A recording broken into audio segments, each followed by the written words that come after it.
Hello and welcome to Dungeons and Drama Nerds. My name is Nick and I'm here today with Todd. Greetings. And Percy. Hello. This week we are bringing you a brief overview of the next game you'll hear on the podcast, Bluebeard's Bride by Whitney Strix Beltrán, Marissa Kelly, and Sarah Doom, published by Magpie Games. To kick us off, I'll talk a little bit about the genre and the style of the game. Bluebeard's Bride is a supernatural horror game that specifically explores patriarchy and gendered violence, drawing on the fairy tale Bluebeard. You play as the new bride of a rich lord whose name is Bluebeard, because he has a vibrant blue beard. He goes away the morning after your wedding, but leaves you his keys, giving you free reign of the house, but he forbids you from entering one specific room. Of course, eventually you do, and within you find the bodies of Bluebeard's previous wives, illuminating the fate that awaits you when he returns to the house. So this game is sort of structured within this classic fairy tale, and it uses this story as an opportunity to explore the fairy tale and craft a new narrative that's rooted in it. And it has a very deeply collaborative approach to generating the rooms and the narrative threads that you as a group will explore. While the game specifically deals with like gendered violence and the subjugation of women, it offers opportunities to subvert some of those narratives or in a safe way, like lean into them and explore some of society's pressures, specifically on women. And we just want to note, like, while the original fairy tale is called Bluebeard, this is called Bluebeard's Bride because the focus is on you playing as the bride and not on him. He's absent the whole time, basically. Yeah, so the way the game actually works, the game begins with a recitation of the Bluebeard fairy tale in a sort of truncated version, followed by character creation, where the players each choose an aspect of the bride's psyche, collectively called the sisters, to roleplay as. The players work collaboratively to add in details about the bride's wedding to Bluebeard, about the bride herself, and to figure out how their aspects feel about all the other aspects. The gameplay works with each player in turn describing a key on Bluebeard's ring of keys after he has left the mansion, and the Groundskeeper, which is the game's term for what we might otherwise call the GM, bringing them into the room that key opens and describing the horrors they find within. Horrors which often give hints to Bluebeard's past or the bride's eventual fate or something like that. After encountering these horrors, the sisters decide amongst themselves whether they feel faithful or disloyal to their husband Bluebeard after their experience in the room, and they take a token from the room to represent that faithfulness or disloyalty. After the sisters, as a collective, have accumulated enough tokens of either faithfulness or disloyalty, it's 3 tokens of faithfulness or disloyalty, they go to the forbidden room that Bluebeard told them not to enter, and that ends the game as they face a choice about what to do both with the room and then with what they found in the house. So looking at this a little bit mechanically from what the players are doing, each aspect, each of the sisters, has different face moves that they can choose to flavor their character. They'll have 3 of these that are in addition to the moves that are available to everyone, which are the maiden moves and the ring moves.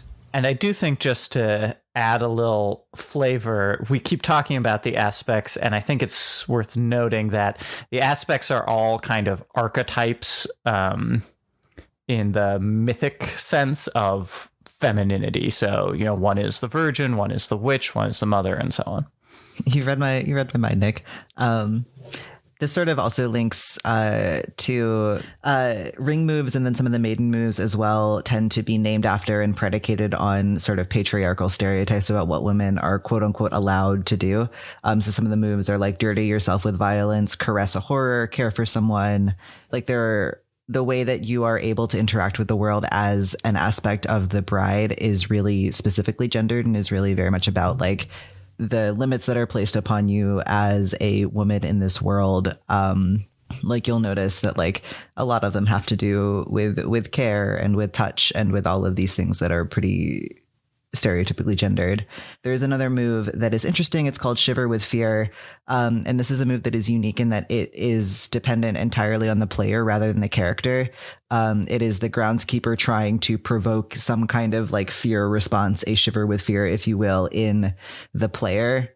And that will prompt the player to either pass the ring or do something related to the fact that they as a player are clearly like having an emotional response to whatever eldritch horror the groundskeeper has set before them. And a lot of these are moves that you can only do when you are controlling the bride by holding the wedding ring. But there are also maiden moves, which are simple and usually don't require a roll.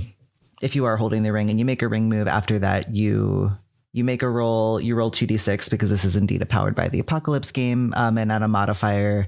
The stats in this game are blood, carnality, and resilience, which interestingly, they are different from each other, but blood and carnality are difficult to sort of suss out what the differences between them are in context, which I think is interesting, and we can put a pin in that for later.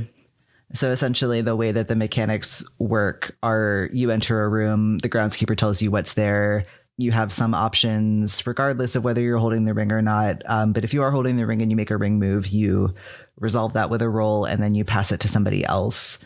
And after everybody has had a turn with the ring, you can sort of flow freely based on how your aspect feels about other aspects, which aspects have proven themselves to be particularly good at handling certain kinds of situations. And it's sort of this free exchange. And then there's another sort of move where you can essentially either you escape a room where like you are in a lot of danger and you need to just get the fuck out of there, or you can like initiate the decision about whether or not you're going to take a token of faithfulness or a token of disloyalty. And that is another sort of significant move in the game that lets you sort of resolve individual rooms and progress closer to the end. And speaking of endings, throughout the game, one of the consequences of the bride's explorations can be what the game refers to as trauma. I'm just realizing this is the second game in a row in this season where trauma is a major mechanic. Why would we all be thinking about that in 2021? I don't know. But the trauma can be a consequence of your actions, particularly of failing or only getting a partial success on a roll. The bride may experience trauma from the horrors that she is facing. Trauma is specifically given usually to a particular aspect, usually the person who rolled, although there are some mechanics with some of the aspects' faces, and maybe also a couple of the rolls, I don't remember exactly, that will distribute trauma to all of the aspects instead of just one. And if an aspect acquires 5 trauma points, the sister, that sister, quote unquote, shatters, which means that basically that part of the bride's identity or aspect has been lost, given up to the horrors of the house. There's a little ritual that goes with the process of shattering, which you might get to hear in our actual play. And then the player of that aspect is no longer part of the bride. They don't get to make moves anymore. Their face powers are no longer in play. They are essentially out of the game, which I find interesting, except that when they have shattered, they can be asked specifically to become a kind of co-groundskeeper and help describe the horrors in the house to the other sisters. So I find that a really interesting mechanic, that there are very few ways to be out in a tabletop role-playing game, I feel, typically. This is one where it actually, I think the game expects you to do that at some point. I'd be surprised if there are very many games of Bluebeard's Bride where absolutely no one shatters. Yeah, it is remarkably easy to accumulate trauma. The only way, I think, the main way, if not the only way of removing trauma, is to take tokens of faithfulness, which I think is fascinating from a mechanical standpoint, given that tokens of faithfulness illustrate, like, I have no reason to fear Bluebeard. Like, Bluebeard clearly hasn't done anything wrong. There's nothing shady going on at all. Yeah, I was going to say fascinating both mechanically and also like ethically, psychosocial statement. Yeah. There are a couple face moves that allow you to either like reassign trauma or remove trauma from someone, which I thought was interesting. There was also an example in the book about the mother has a face move where you can like punish someone by forcing them to take the trauma, but you also take trauma. because of that, which I thought was fascinating. Just as like, it feels like it would never be advantageous for you to do that. But the rules are trying to like say, this is an option and this is something you can do if you feel it is the right thing to do, whatever that means for you. There's also the, to my mind, absolutely fascinating move. I'm trying to look up to make sure I get it right, that the Animus has. The Animus is meant to be sort of the bride's sense of justice and righteousness. And the Animus has a face move where you can explain it when another sister takes trauma. The Animus can explain to her how the trauma she is experiencing is her fault, then ask if the sister believes her. And if the sister does believe her, that sister marks one less trauma. And if she doesn't, then the Animus marks trauma. I find this an absolutely fascinating like play on that format. That formula shows up in a lot of Powered by the Apocalypse games of like, do a thing and ask somebody if they like believe you, trust you, whatever. If they do, hooray. If they don't, you have a negative consequence. But I feel like it's so much more loaded in this game because of the themes of the game. It's just fascinating to me. Something that I think is really interesting about this game is that I think it puts you in the mindset of not like, even if you aren't super familiar with the mechanics or whatever, I think it's pretty clear when you enter this game that like the win condition is not great. Like the best outcome is still probably not very good. So I think it puts you in the mindset of like not really playing to win. Like I think as a player in this game, I would be more in the headspace of like, what is dramatically interesting? What is narratively interesting? What am I trying to do? Like, I think it rewards sort of turning the logical part of your brain off and moving forward either very much in character or like really, putting yourself in this situation and thinking about what is role playing, what is interesting in a role playing sense. So yeah, like I think it sort of encourages you to like take on some trauma and see what happens. Even though it is like scary and bad.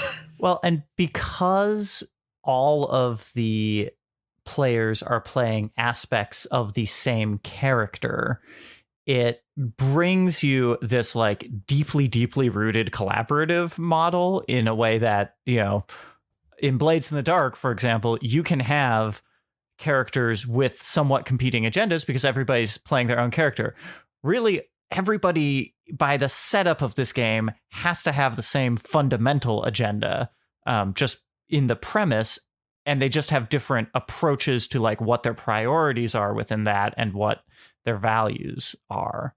Yeah, well, and I think the game is doing a really interesting thing in that it is simultaneously encouraging collaboration, or not even encouraging, it is requiring collaboration, but it's also encouraging arguing with each other. Like the handbook is really specific about like you don't have to agree with everybody else at the table, and in fact, it's better if you don't.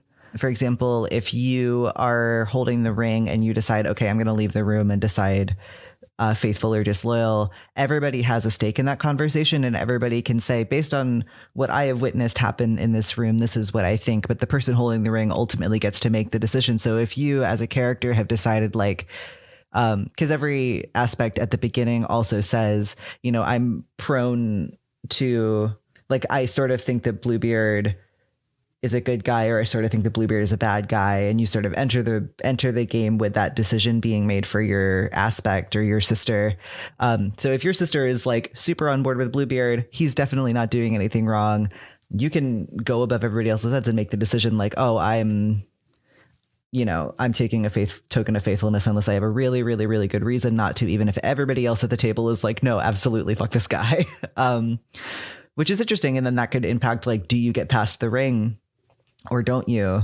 Like, I think that dynamic is a really interesting one to set up, particularly given that like, if this is a game about misogyny and the way that women are treated in society, like a very frequent thing that you see is that women get sort of pitted against each other in contexts where it's like actually kind of like a man's fault. So to sort of embed that dynamic in the way that the ring is passed and who has agency in a given moment is really, really interesting to me. Well, and the ring, I find the ring a fascinating mechanic because it sort of forces that by saying only one player gets full narrative control isn't the right word, but like at any time, one player has a lot more narrative agency than all the others.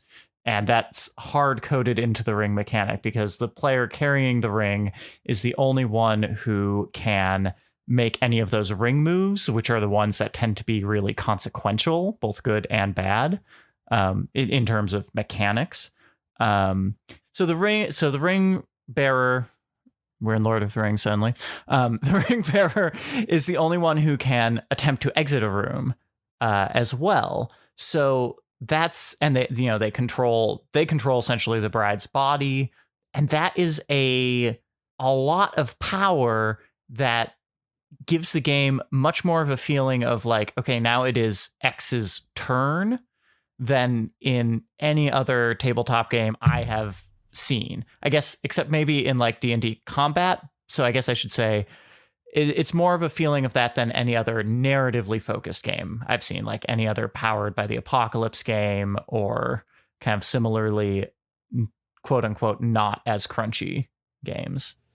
And I think it kind of highlights that like agency, lack of agency dynamic for the players. It's not just that the world is maybe taking agency from you, but that at different points, like you are not in control at all. Even if you are protesting very strongly against exploring what's in the back of that closet that's bleeding right now or what have you, like, and I think that's a very interesting thing as a person who like hates horror fiction and shows and movies, but like loves horror video games because I can choose when to not to go into a room. Mm-hmm. I can choose like when I'm like, I'm actually good right now, and I'll like come back to this when I'm more constituted. Being in a situation where someone else is like, well, actually the controller's in my hands now, so we're going to see this whether you like it or not. Yeah, and I think that's a reason that the genre is such a good fit for the story that this game is trying to tell. Because I think horror is scary because you don't have control. Like horror is at its scariest when you don't have all of the information and when you don't know what's going on and when you are sort of like, not in a powerful position. So I think it's an extra. I can confirm from simply watching that it is an extremely scary game. And a lot of the scariness of it comes from the fact that it is like simultaneously deeply and beautifully collaborative in the terms of like building a world together and everybody contributing all of these things. But also the Groundskeeper is actively trying to sort of exploit the player's weaknesses at every turn. And the players are all sort of encouraged to stand up for themselves and not be afraid to argue with each other, even to the extent that like passing the ring could be like, oh, I trust this aspect to do the right thing in this situation, or like, oh, I don't want that other person to have it, so I'm giving it to the Fatale instead, or whatever. I have to say, I was fascinated by how contentious, in a good, like, fun way, I think, our Bluebeard's Bride game actually got. I wasn't expecting it to, but it does at certain points. And I was also fascinated by the way that as I mentioned, the aspects all are like mythic archetypes. And I don't know if this is really deeply baked into the game or if it's a symbiotic thing of like the people who are interested in thing X gravitate toward that archetype. But it was fascinating to me to see the players like really getting into archetype and actually that's starting to play out in the way the game was played as well. I'll just say Kory, who played our witch at one point, says something like, oh, you all are always calling me in to clean up the mess or something like that, which to me is so, I mean, I think of the witch from Into the Woods because I was just listening to that. And like, you know, like it's just such a perfect summary of one of the things that playbook is about. I found it really delightful.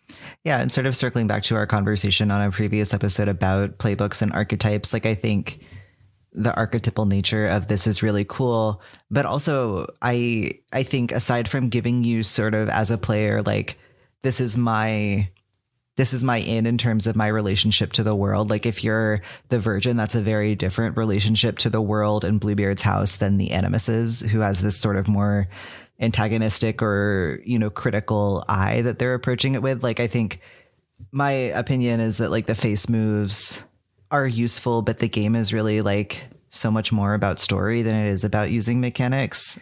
Like I think there is a version of this that you could play without making a roll. It just would require, like, I think the rolls are useful, but they feel really secondary to me in this game. And the playbooks feel not as important as just like having that hook of like, this sort of helps me decide what feelings I have entering the game, and how I might receive the rooms that I encounter.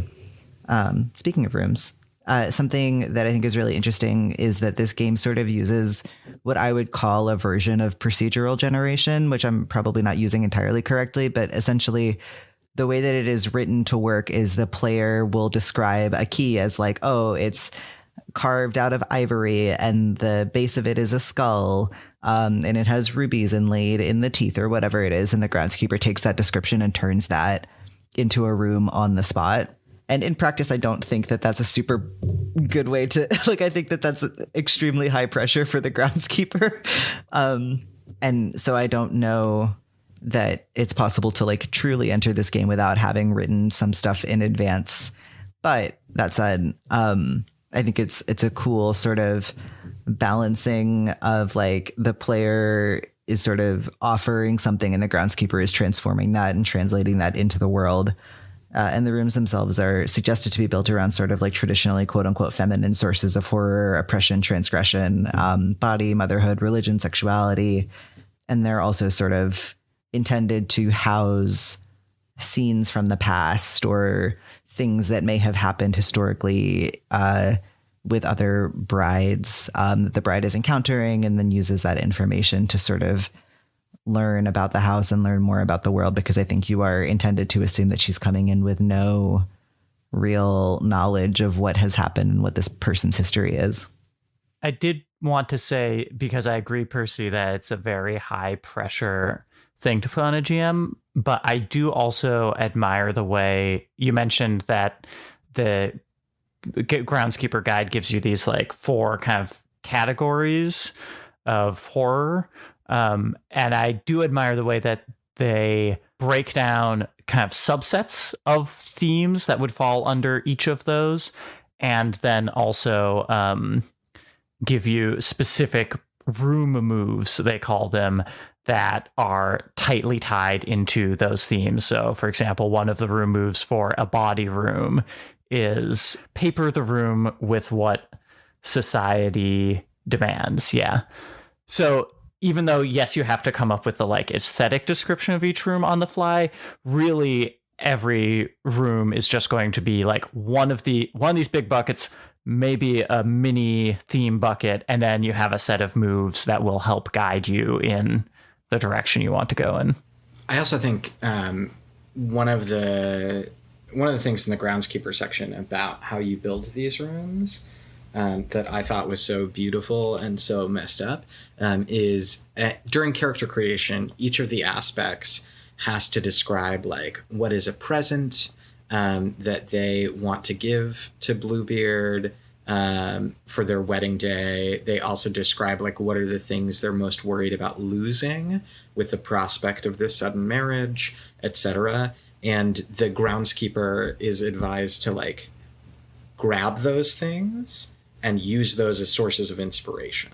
What I thought was really cool about that is the questions in character creation feel kind of innocuous. Like they don't feel like super, super, super loaded. They don't feel like choice X gets Y. And then the way the writers have constructed this book, they're like, if someone's talking about like missing their long walks in the meadow, then you should like take away freedom and agency from them. like those are the things that you should attack because that's what they're valuing in this moment, even if they don't know that. And like by pulling that away from them, you will be tapping into fear, even if you don't have to have a specific conversation about like, Percy, what are some things you're terrified of so that I can like draw that out? And I think this is like a really beautiful mechanic to be like, you're with 4 or 5 people that you might know pretty well, or you might not know pretty well. And like, here's how you can get under their skin very easily by asking nice things. And I think that that's bonkers. Like it's like fucked up in the best alarming. way. Yeah. No, it was very cool, but it was like, oh geez, like I don't even want to know what I would have answered for these things. Yeah, you enter it and you're like, oh, what a cute like world building, like collaborative world creation. Mm-hmm. Like, oh, because I think there is an element, like I think there is separately a necessary element of like, oh, we're all playing the same character, so we all need to have some kind of stake in like who she is and what she looks like and how she, you know, what happened to her when she grew up and what's her relationship with her parents and all of these things. And I think those are all really important to establish. But yeah, the fact that there is this sort of secret ulterior motive of like, oh, like you are letting the Groundskeeper tailor the game to you as players through the process of character creation is fascinating. Yeah, and I will also say there's a real ritual feel to everything in this game. And even though the questions start out innocuous, I think the simple act of repetition and the fact that the questions start to like spiral more and more in toward Bluebeard, if I'm remembering correctly, as the questions go in play, as you will all hear, listeners, in play, it does start to suddenly feel a little loaded as those questions go on and the sort of like building blocks of the world start to accumulate into something that feels just unsettling enough to prime the pump for what this game is actually going to be. And I know we talked about this a bit before, but what I think is so fascinating about the Shiver with Fear move is that like it doesn't have to just be physical, but any like verbal or physical rejection or like retreat from whatever's happening counts as a Shiver with Fear. And I was reading the book again last night. I read it cover to cover, and the example that they have for Shiver with Fear is so horrifying that I like made a noise, and my friend who was sitting next to me reading something else was like, what happened? And I was like, well, and then I read it to her and she was like, God. And I was like, so we both would have shivered with fear in this situation. She was like, I don't like this at all. So she won't be listening to this arc. But I have to admit, I did describe this game to a friend a month or so ago. And, she was broadly familiar with the Bluebeard fairy tale. And I like described the mechanics of the game. And she was like, why would you play that?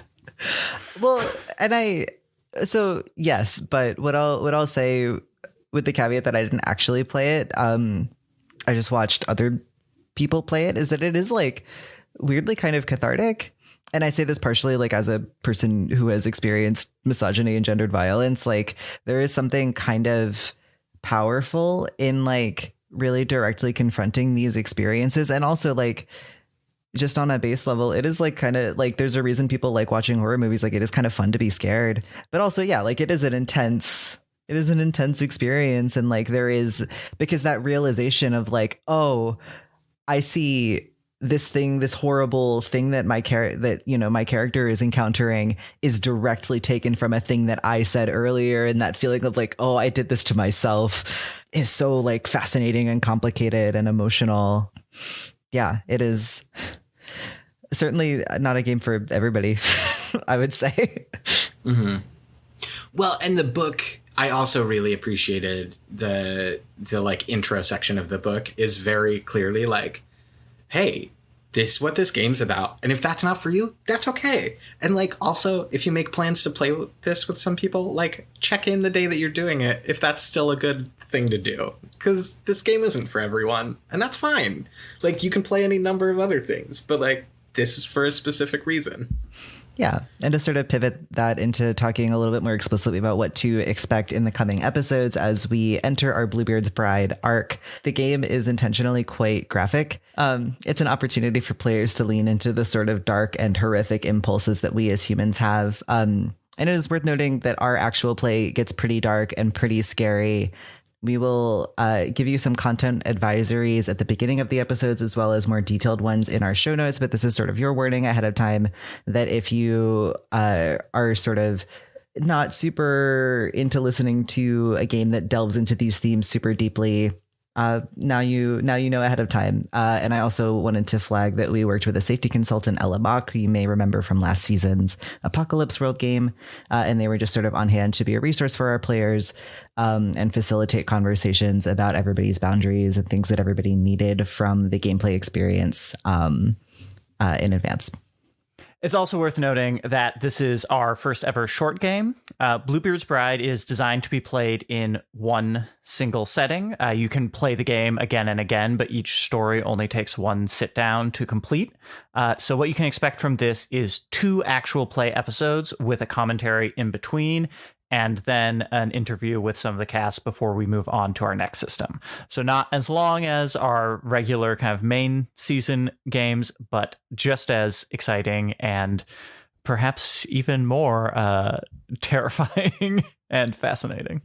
Yeah, I mean, just to, again, speaking only from my experience of watching the recording, like this is one of the most intense TTRPG experiences I've ever had.